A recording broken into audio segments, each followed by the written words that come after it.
The roots of discontent. The foremost reason that happiness is so hard to achieve is that the universe is not designed with the comfort of human beings in mind. It is almost immeasurably huge, and most of it is hostile, empty, and cold. It is the setting for great violence.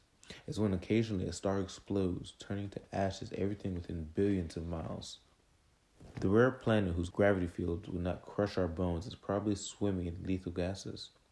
Even planet Earth, which can be so idyllic and picturesque, is not to be taken for granted. To survive, our men and women had to struggle for millions of years against fire, ice, floods, wild animals, and invisible microorganisms that appear out of nowhere to snuff us out. It seems that every time a pressing danger is avoided, a new, more sophisticated threat appears on the horizon. No sooner do we invent a new substance than its byproduct starts poisoning the environment. Throughout history, weapons that were designed to provide security have turned around and threatened to destroy their makers. As some diseases are curbed, new ones become virulent, and if for a while mortality is reduced, then overpopulation starts to haunt us. The four grim horsemen of the apocalypse are never far away. The earth may be our only home, but it is a home full of booby traps waiting to go off at any moment. It is not that the universe is random in an abstract mathematical sense. The motions of the stars, the transformations of energy that occur in it, might be predicted and explained well enough. But natural processes do not take human desires into account. They are deaf and blind to our needs, and thus they are random in contrast with the order of attempt to establish our goals. A meteorite on collision course with New York City might be obeying all the laws of the universe, but it will still be a damn nuisance. The virus that attacks the cells of a Mozart is only doing what comes naturally, even though it inflicts a grave loss on humankind. The universe is not hostile, nor yet is it friendly, in the words of J.H. Holmes. It is simply indifferent. Chaos is one of the oldest concepts in myth and religion. It is rather foreign to the physical and biological sciences, because in terms of the laws, the events in the cosmos are perfectly reasonable. For instance, chaos theory in this science attempts to describe regularities in what appears to be utterly random. But chaos has a different meaning in psychology and other human sciences, because if human goals and desires are taken at the starting point, there is irreconcilable disorder in the cosmos. There is not much that we as individuals can do to change the way the universe runs. In our lifetime, we exert little influence over the forces that interfere with our well-being. It is important to do as much as we can to prevent nuclear war, to abolish social injustice, to eradicate hunger and disease. But it is prudent not to expect that efforts to change external conditions will immediately improve the quality of our lives. As J.S. Mill wrote, no great improvement in the lot of mankind are possible until great change takes place in the fundamental constitution of the modes of thought. How we feel about ourselves, the joy we get from living, ultimately depends directly on how the mind filters and interprets everyday experiences. Whether we are happy depends on inner harmony, not on the controls we are able to exert over the great forces of the universe. Certainly, we should be able to learn how to master the external environment, because our physical survival may depend on it.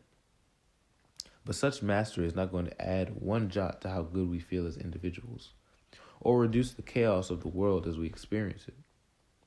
To do that, we must learn to achieve mastery over consciousness. Each of us has a picture, however vague, of what we would like to accomplish before we die. How close we get to attaining this goal becomes the measure of the quality of our lives. If it remains beyond reach, we grow resentful or resigned. If it is at least in part achieved, we experience a sense of happiness and satisfaction. The majority of people on this earth, life goals are simple: to survive, to leave children who will in turn survive, and if possible, to do so with an amount of comfort and dignity.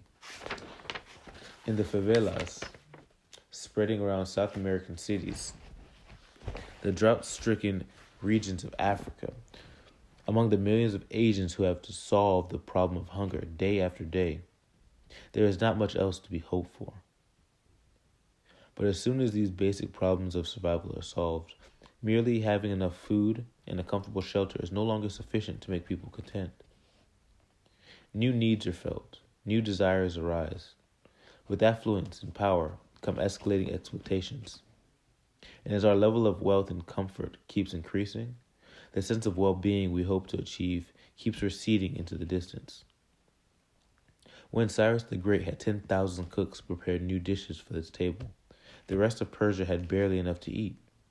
These days, every household in the First World have access to recipes of the most diverse lands and can duplicate the feasts of past emperors. But does this make us more satisfied? The paradox of rising expectations suggests that improving the quality of life might be an insurmountable task.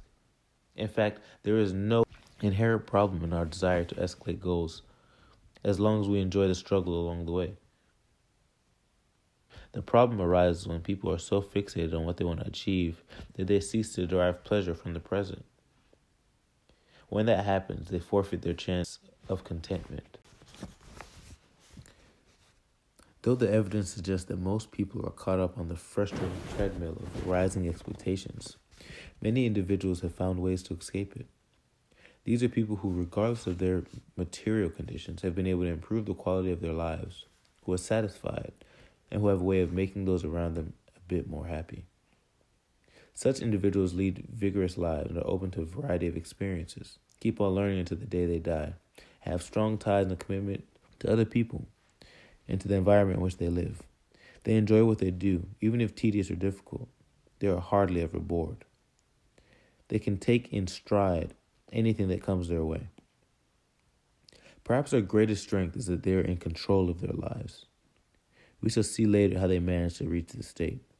But before we do, we need to review some of the devices that have been developed over time as protection against the threat of chaos, and the reason why such external defenses often do not work.